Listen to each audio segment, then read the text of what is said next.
The Nikon D50 was my very first DSLR, and I got it back in 2006, which means that here in 2025, this camera has turned 19 years old, and it's hard to believe how fast time has flown by.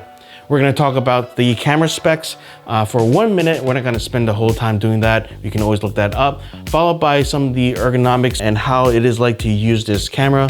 And then after that, we'll dust this camera off and take some pictures. So all that coming up next here on Lights and Buttons.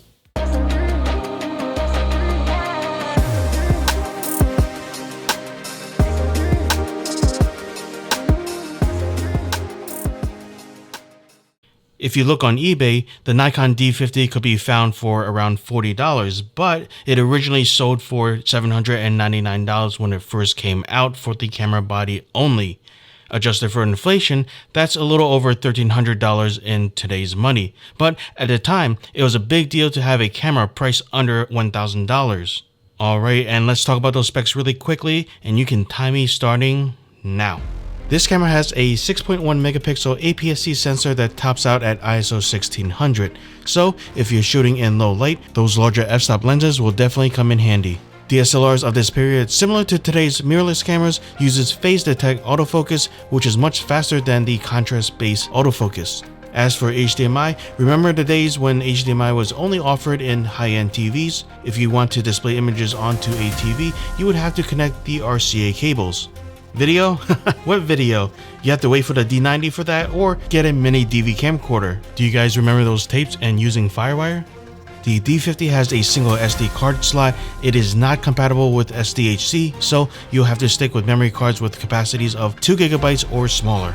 My D50 comes with the EN-EL3A battery, and it's also compatible with the more modern EN-EL3E. Also, with the Nikon D50 being a budget camera, there are no official battery grips offered. Woo! And now that concludes the 1 minute of specs, ending just on time.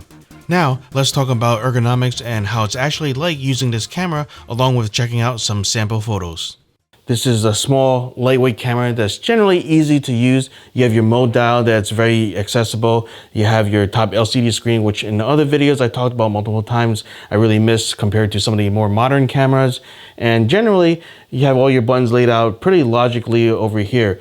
There is no front dial over here, which means that if you like to shoot in manual mode, you only have a single dial to work with, and this controls the shutter speed. To change the aperture, you do have to hold down the aperture button and then scroll the dial at the same time, which is a little bit annoying, but not a showstopper.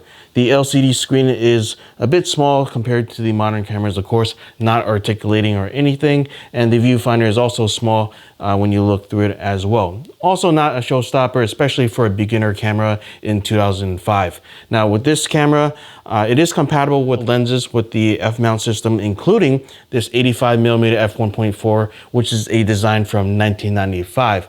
I did rent a 24-70 f2.8E VR lens, and I found out the hard way that it wasn't fully compatible because the electromagnetic diaphragm feature of that lens is not compatible with the D50. It is compatible with my D300, but for the D50, I was stuck at f2.8, which you'll see. Most of the photos shown here in this video will be taken in Boston. Although this video is not sponsored, I did tag along a photo walk hosted by Leica. Here in Boston, they try to do a photo walk a few times a year, so if you're around the area, go ahead and check them out. In some ways, it was nostalgic using the camera, but in other ways, it does remind me that there was once a time where tilting screens and EVFs didn't exist. I used the Nikon 24-70 for the first bunch of photos, and a lot of the pictures were containing static subjects, which is fine. Unfortunately, with this next photo, I did miss the focus with the baby goose here since it was moving around, and I forget if I have the focus setting set to AFC. As I had mentioned, I do feel the limitations of the 5-point autofocus system since I can't pick the points up in the corners for quicker compositions. As I was traveling along with the group, we did see this person up on the tree reading a book, and we decided to snap a photo just like a bunch of paparazzi. It was a cloudy day, so being stuck with the f2.8 aperture due to that compatibility issue was welcome since I can keep my ISO setting lower. I did accidentally underexpose this next image, but I think the darker tones along with the weaving path kind of gives it a more ominous feel. If you play around with the white balance, you can even add on to that. We also passed by a tree that has some leaves sprouting out from the sides which look pretty cool, so I decided to capture that detail. As I'm moving along, traveling with this 24-70 f2.8 lens was relatively pretty easy because walking around with such a lightweight body, the additional weight of the lens wasn't that big of a deal. For some of the photos, I tried to use these surrounding trees as a frame for my composition or to add some depth by framing some of the leaves in the foreground. I found this one to be interesting since the red and blue colors gives it a slight pop to the color scheme. Next up, we were making our way towards the Boston Public Garden, and I thought this was an interesting contrast of the buildings. Then we wrapped up our photo walk in the garden.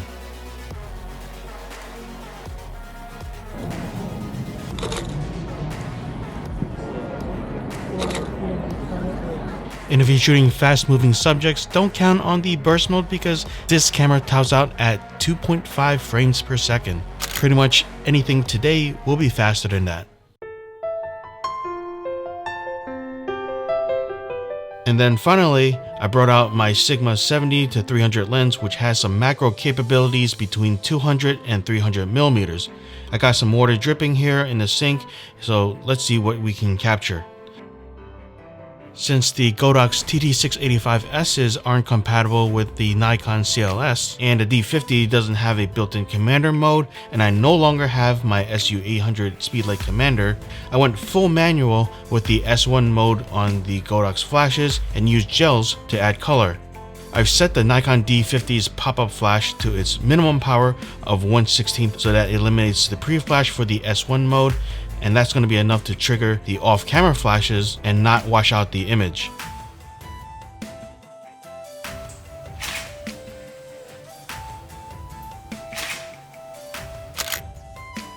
I saw that the black granite gave an interesting contrast to the image, so I went ahead and pointed the blue flash to the background, further increasing the contrast of that last photo, and it looks like an abyss. Cameras keep a shutter count, which is like an odometer for the camera, and it stores that information into the file that it generates. Using camerashuttercount.com, I took a look and my D50 has a little bit over 33,000 photos right before I started on this project. Overall, the Nikon D50 was an excellent camera for its time period, especially if you compare it to its non-DSLR alternatives. For example, you have point-and-shoot cameras. You also have the camera phones of that time period, which are pre-iPhones. Yes, this happened before any iPhones or Androids existed. So we're talking about really ancient phones, and the image quality differences between DSLRs and those camera phones are vast, unlike today's phones, which has certainly narrowed the gap. Anyway, I hope you enjoyed this video. It was a fun trip down memory lane. Thanks for watching. Don't forget to like, share, and subscribe if you haven't done so already, and I'll see you in the next video.